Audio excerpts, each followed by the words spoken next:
by Saddam Gurpuria.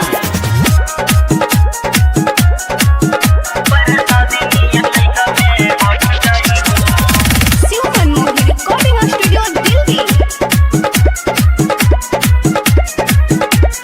Kanchan, Ibrahimpur.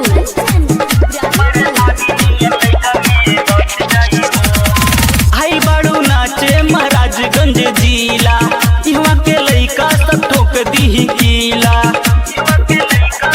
ये हो आई बाड़ू नाचे महाराजगंज जिला, इहवा के लइका सब ठोक दी है कीला।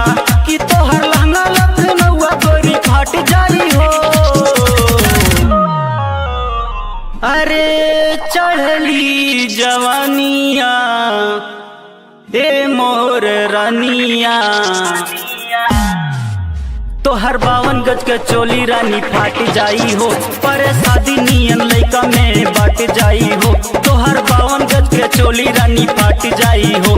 पर शादी नियन लइका में बाट जाई हो।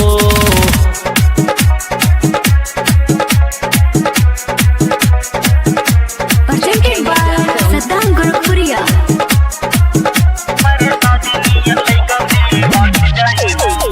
Kanchan, Ibrahimpur.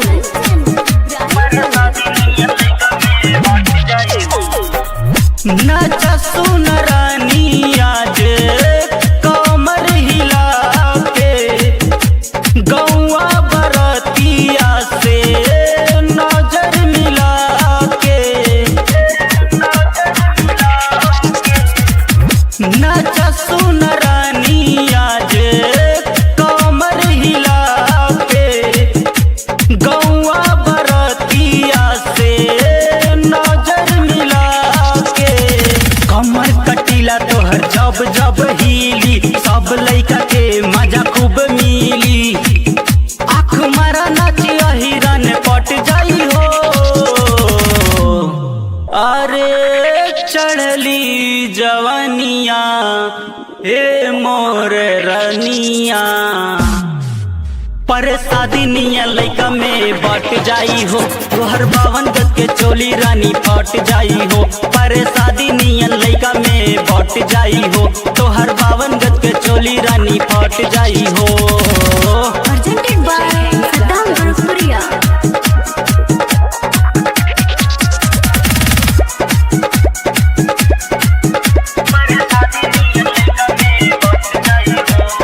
Kanchan, Ibrahimpur.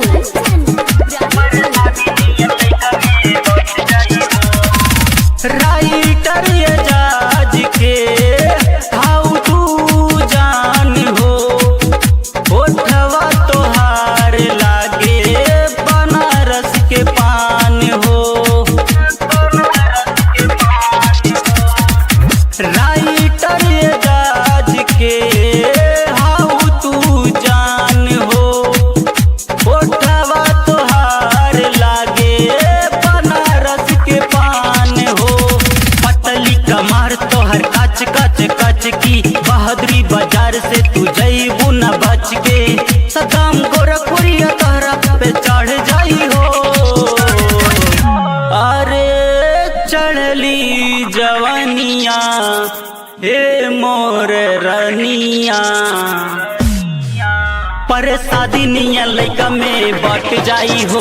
तोहर 52 गज के चोली रानी फट जाई हो। पर शादी नियन लइका में बट जाई हो। तोहर 52 गज के चोली रानी फट जाई हो।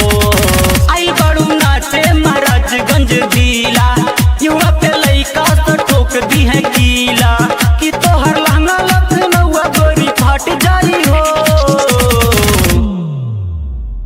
अरे चढ़ली जवानिया ए मोर रानिया, तोहर 52 गज के चोली रानी फाट जाई हो। पर शादी नियन लइका में बट जाई हो। तोहर 52 गज के चोली रानी फाट जाई हो। पर शादी नियन लइका में बट जाई हो।